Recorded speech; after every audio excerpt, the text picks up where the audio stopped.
What does Pisces need to know for the month of May? The Five of Swords. Okay, that's interesting. That card comes out, but and the reason why it's so interesting is because turned on the camera, I pulled as well to see what you guys got, just to kind of get a quick preview before I jump into it, and the same card came out. So be be careful with debating with people or fighting with folks this month. I feel like there may be some things that will be taken out of context. A lot of petty fights, a lot of things that divert from the focus of the whole conversation or objective in whatever comes up. Just be aware that there may be some tension, there may be some things that you're just better off focusing on your own stuff versus getting involved with anyone else's business.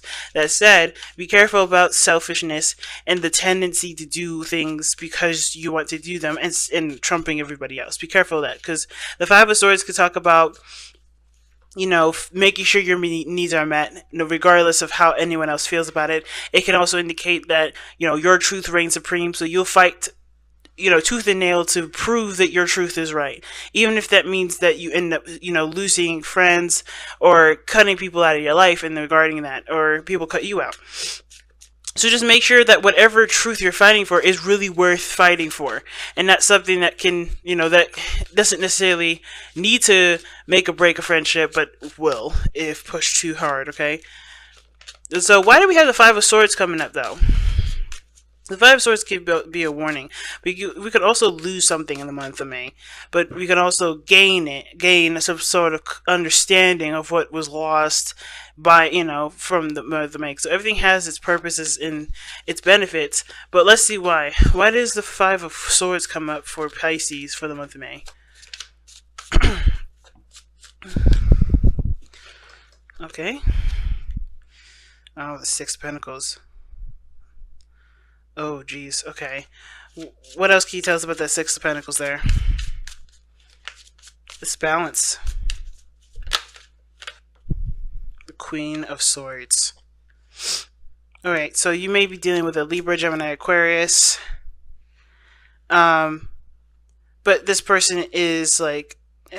it's weird. It's like this person kind of gives this vibe that they're always right, and probably when they're not. And I feel like it's to do with some sort of give and take scenario. I think somebody either been taking a lot in the relationship or hasn't been giving enough, and the dynamic is that somebody now has to look out for themselves because the dynamic is off. Somebody's not, putting in enough effort into the relationship or putting enough effort into work. Somebody's slacking in some area, and you have to just kind of focus on your own work. You don't focus on nobody else, because this situation looks like somebody's trying, not necessarily intentionally sabotaging you. With the Queen of Swords could be very ruthless and very brutal, and with the Five of Swords being a ruthless, brutal energy anyway, that combination kind of does worry me. So be very careful. Now, this could also indicate this is you, Pisces. This can indicate that you may be being really aggressive, or you're just kind of, you're cutting out the middleman. You're just going to make sure that you get what you need and just screw everybody else because no one else is considering you. No one's looking out for you. Be careful of that kind of tendency. Just focus on what your needs are without having to, be so aggressive in regards to cutting someone else out or making such a huge scene. But I kind of have a feeling that you already had an argument or some sort of fight with somebody with the Queen of Swords, something that was, very sharp with their tongue, not very tactful. But the Queen of Swords is usually a Libra, so in regards to that, there could have been some small tact, but how this situation looks like it's going, it was pretty brutal. So it kind of looks like what you may need to know is that there is some sort of argument or some sort of fight that you guys are going to be encountering with somebody, and it's a verbal fight. I don't think it's a physical. And it could be with you, your partner, your friend, your coworkers. It could even be someone close to you. But this person is being super defensive here. The Queen of Swords is usually someone that has a hard time trusting people. And when the Five of Swords comes up, someone that has Five of Swords coming up with the Queen of Swords, they look out for their own interests, and they don't really trust people. So they do things on their own. So you may end up having to try to build trust with somebody that has seriously bad trust issues. Okay, so it may be that too. It doesn't mean that you necessarily have to have a fight. Don't let them string you into a debate or a fight that is completely outside of what the main objective is, though. Like I said before, be careful of that kind of argument. So be careful of that sort of combativeness, because that is not going to help you get anywhere. It's just going to cause more problems, and the situation will ripple into some sort of, to a beautiful chaos. So be careful of that. But I do feel like with the Queen of Swords coming up here, this person that you may be, dealing with, you may have to try, you may want it to try to balance things out, try to make things work, and you probably want to show them that they don't have to kind of undermine you or do something, or make sure that they are considered, they don't have to do ruthless stuff to get what they want. They can work together and achieve that same goal. There may be compromises that may need to come into place, because the Five of Swords can also indicate compromise and cooperation and working together, as well as, the opposite of being ruthless, selfish, and looking out for your own best interest. But I feel like with the Queen of Swords, she's looking for her own best interest because she's been hurt before, and she's not necessarily open to getting hurt again. She's making sure that she gets what she needs, and that's it. Now, this doesn't have to be a female. This could be a male that you're dealing with as well. But the situation is that you may have to try to build trust with someone, and that may mean that you have to compromise something of your own to show this person that they can trust you. Okay, and it could be the other way around. Maybe this person has to compromise something of themselves so that you could trust them. Okay. So, where did all this start, though? Let's see. Where did all this start? Where is this coming from? Why is this coming up? Where is this coming from?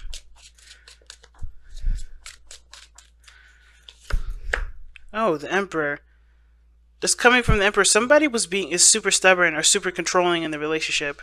That's where it's coming from. Somebody was being super controlling, and they weren't compromising or working with anybody in the relationship. They were just their way of the highway, and that's it. So now it's kind of caused a ripple effect where somebody is not interested in hearing what anyone else has to say. They're getting what they want, and they're not having it. Now, it could have been that someone else was extremely controlling, and now this person is retaliating, or or it could be that the same person that's being stubborn can't get their way anymore, so now they're doing anything everything that they can to make something happen. Okay. Why is the Emperor coming up to explain why all this is coming up? Because of the Six of Cups. Now, something tells me that they lost something that made them happy, because the Six of Cups is usually the past, and it doesn't necessarily mean that you lose something, but the Six of Cups is something that reflects on a time of innocence. So someone became harder because of some sort of instance in the past, or because of something that from a situation that was once nice. I think they've hardened up from a situation that made them happy at one point. Okay. And I feel like this past energy is what's made them so, hard to negotiate, hard to work with, hard to deal with. But I think they don't mean to be, overbearing. I think they want to make sure that they don't get hurt like that again, which is why this dynamic is so off, and why there may need to be compromises on your part or on their part, depending on who's the one that, made this person either it could be no one in the relationship to blame at all, but it's just about extending an olive branch sometimes too. How is this impacting the relationship specifically?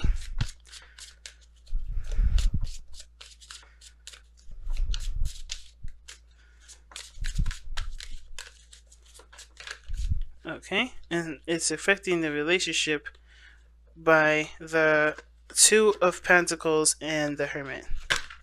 It's a lot of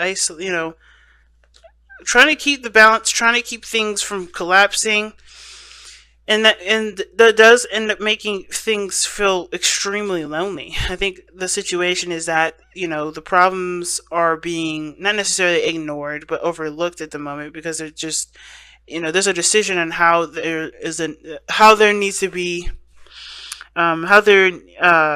Jesus, if I could get the words out. There is a need for a decision to be made in regards to how it needs to be worked on, how this trust issue or how this situation needs to be rebalanced, if that makes sense, or fixed. Because But I think this is also a personal thing too. I think this is also really requiring you to look within in your heart to figure out if there is any place in your life where there could be forgiveness, or if there's any places in your heart where you can compromise something to show, to show that you are willing to either commit to moving forward or so forth. I kind of get the feeling that with the Hermit coming up, it just feels like there's a lot of isolation. There's a lot of being by yourself, but that by yourself isn't necessarily a stressful thing. It's more of like a way to kind of reflect. Um, it's a way to kind of get a little bit of peace because the situation's so chaotic outside of you, right? So I kind of feel like there is a decision that has to be made in regards to what path you're going to be committing to, but I think you're looking within yourself to figure out which option is the most valuable. Either going by yourself, being by yourself, or really kind of doing what needs to be done to not sedate the situation, but to solve its problems, okay? Because this is a really big situation. Somebody is very aggressive in this reading. Like, it's so aggressive. And it's almost like this person kind of waits for shit to happen. They don't initiate it right away. They kind of just stand there and wait for the shit to stir, and then they'll be like the first one to say something or something like that. They will respond to what's going on around them, but they're on guard. When I see the King of Swords, I'm like, okay, this person is after people. But the Queen of Swords, she doesn't go after folks. She's ready for a clap back, though. She's ready to clap back, but she'll wait for that clap back. She'll wait for that opportunity to clap back, rather. The Emperor, somebody was going for it. Everything was, in a very direct fashion. Now it's more of a passive, but I'm ready to fight you kind of sort of situation here. That's a lot of aggro. But there's also this, not really aggro, it's really like detached, this, defensiveness. It's very detached and it's very defensive. And I feel like it has to do with whatever the past was that made them happy. This loss of innocence has caused them to be so stiff, so detached, so cold, and not necessarily calculated in the sense of trying to be manipulative and hurtful, but they are looking out for their hearts right now. Because look what's underneath here, the Three of Swords. That is huge, guys. Somebody's really hurt, and it's showing through their actions, guys. So let's take a look at the overall outcome and see what that has to tell us. The Page of Cups. Communicating from the heart and being gentle and compassionate. Like, that's a very important thing, especially when somebody is really having a hard time trusting people, is incapable at the moment for, they're not able to kind of let their guard down a little bit and to see that the situation is, inflamed and going out of control. I kind of get this feeling that this person just need to have a talking to you. Not in the sense of like, hey, you need to calm the hell down. Nor like, hey, I understand that this is what's going on. I understand this is why you feel this way, but here's what my needs are, and here's what I can do to help you with, whatever you feel like you need. I'm willing to make the sacrifices that I need to make. Because the Five of Swords is coming up, you may have to make sacrifices this month. If this is someone that's worth your time and someone that you believe is worth worth taking the step to actually plan things out and really work on making a solution, you could do it. And it seems like this person means something to you, because I think you have history with this individual. I think this person at one point was proud, and now that their ego has been sliced, they're cold, they're detached, they're defensive. They don't want to, be humiliated or hurt again. And I feel like, I feel like that what once was love and thriving is now a battlefield and walking on eggshells. And I think somebody just going to have to just be open about what's going on, especially communicating from I statements and how you feel about it is better than start throwing accusations, because you have to be coming from a place of compassion when the Page of Cups comes up. Compassion, love, and you have to communicate your emotions and seek understanding of that person's emotions as well, okay? This is a really scary reading, guys. Be safe this month, okay? Be careful. So let's see what the Messenger Oracle cards have to tell you to kind of get some more advice for the reading for this month.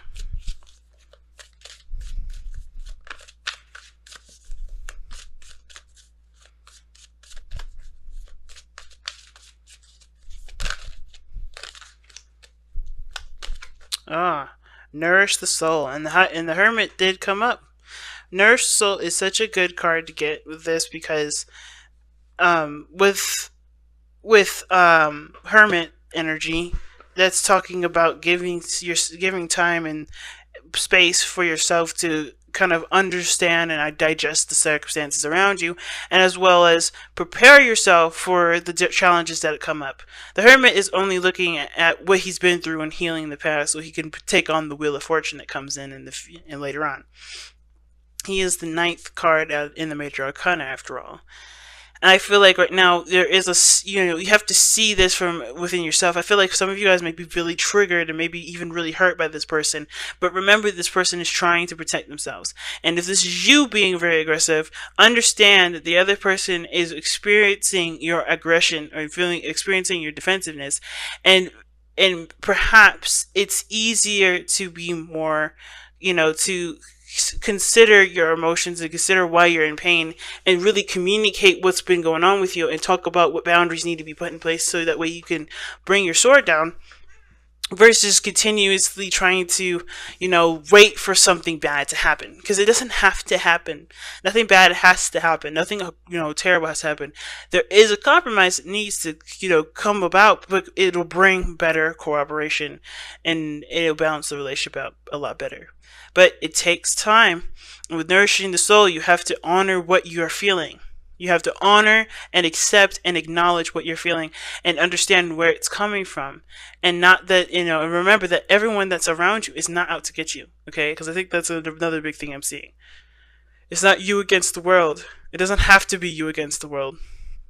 I know it can feel that way, especially when people have backstabbed you, when they've hurt you, and they betrayed your trust. But that was that person. Not everyone is that person. It's going to take some time to heal from that and to understand that that's not how the world is. That's not everyone, right? That's not how everyone is. And I feel like it's going to take time, but you have to be willing to work on it.